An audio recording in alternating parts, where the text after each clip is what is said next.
Mutual fund सुरू करतायत तर सगळ्यात महत्त्वाचं फंड रिस्क ह्याच्यामध्ये काय असतो हे पहिल्यांदा समजून घेतलं पाहिजे. सेक्टरल थीमॅटिक फंड याच्यामध्ये जर आपण पाहिलं तर हा फंड पूर्णपणे एका सेक्टरवरती आधारित असतो. त्याच्यामुळे ह्याच्यामध्ये थोडीशी रिस्क जास्त असू शकते.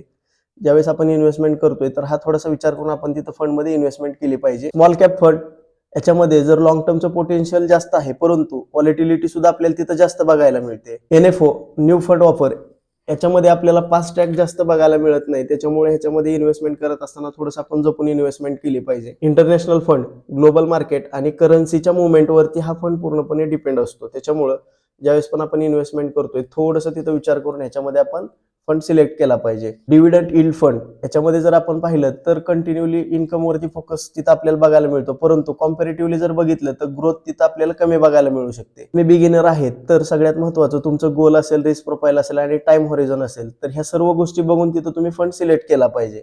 अशाच फायनान्शियल आणि इकॉनॉमिकल अपडेटसाठी आपल्या चॅनलला सबस्क्राईब करा.